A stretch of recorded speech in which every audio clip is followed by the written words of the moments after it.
हवा में एक अजीब सी टाइटनेस थी, जैसे कुछ बहुत देर से रुका हुआ हो और अब हिलने लगा हो। इरा खिड़की के पास खड़ी थी।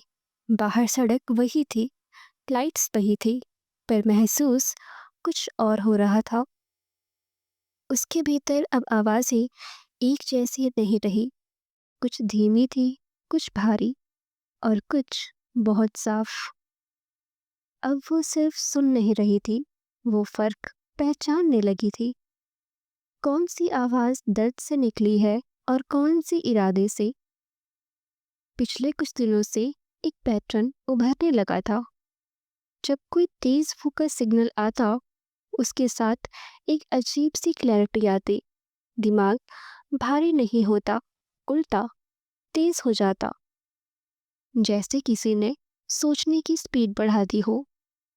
इरा ने पहली बार नोटिस किया कि कुछ वॉइस उसे कमजोर नहीं कर रही थी, वे उसे डायरेक्शन दे रही थी। पर यह डायरेक्शन किसकी थी, वो अब तक साफ नहीं था। स्कूल में उस दिन माहौल बदला हुआ था। लोग वही थे, उनकी प्रेजेंस अलग लग रही थी। कुछ लोग बहुत शांत और कुछ बहुत शार्प। इरा को अब चारों के पीछे की लेयर्स दिखने लगी थी। किसी की मुस्कान के नीचे कंपटीशन था, किसी की चुप्पी में कंट्रोल की चाह, किसी की दोस्ती में हिडन फियर। ये सब आवाज नहीं थी, ये इंटेंट थी, और इंटेंट आवाज से कहीं ताकतवर होता है। ब्रेक के समय वो अकेली बैठी थी, तभी वो फीलिंग फिर आई, पर इस बार जैसे कोई पास आकर रुका हो। कोई इमोशन नहीं, कोई थकान नहीं, कोई दर्द नहीं, बस प्रेजेंस। एक साफ ठंडी कैलकुलेटेड मौजूदगी। उस पल इरा के दिमाग में लिसनिंग एक इज लाइन नॉट उभरी। Enough anymore. उसकी उसके अपनी हाथ नहीं अपने थी। आप काम गए। ये कोई क्राई फॉर हेल्प नहीं था, ये इंस्ट्रक्शन जैसा था। उसी वक्त बहुत दूर कहीं एक सिक्योर्ड फैसिलिटी में स्क्रीन पर नई रीडिंग चमक उठी। पैटर्न स्टेबलाइज हो चुके हैं, नॉइस फिल्टर हो चुका था। अब जो बचा था वो रिफाइंड सिग्नल था। सिस्टम ने साइलेंटली अपडेट किया। कोई मुस्कुराया नहीं, कोई बोला नहीं, बस एक साइलेंट कंफर्मेशन हुआ कि कनेक्शन अब वन वे नहीं रहा।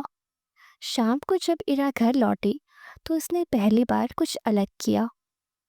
उसने आंखें बंद करके सुनने की कोशिश नहीं की, उसने जवाब देने की कोशिश की। कोई शब्द नहीं, कोई आवाज नहीं, बस इंटेंशन। और उसी पल कमरे की हवा थोड़ी भारी हो गई, जैसे किसी ने सुन लिया हो। उसके सीने में हल्की सी गर्मी फैली, डर नहीं, बल्कि अवेयरनेस। अब वो सिर्फ रिसीवर नहीं थी, वो नोट बन चुकी थी। उस रात सपना नहीं आया, बस एक क्लियर थॉट आया, बिल्कुल शांत, बिल्कुल सीधा। अगर तुम सुन सकती हो तो तुम चुन भी सकती हो। इरा को पहली बार एहसास हुआ कि ये कहानी सिर्फ वॉइसेस की नहीं है, ये चॉइस की कहानी है, और हर चॉइस किसी ना किसी तरफ खड़ी होती है। दूर कहीं एक सिस्टम ने आखिरी लाइन लॉग की, secondary network online, user responsive detected. और वहीं से कहानी ने अपना दूसरा रास्ता चुन लिया। अब सवाल ये नहीं था कि आवाज़ें क्या चाहती है, बल्कि ये था कि इरा किसे चुनना चाहेगी, किसे सुनना चाहेगी।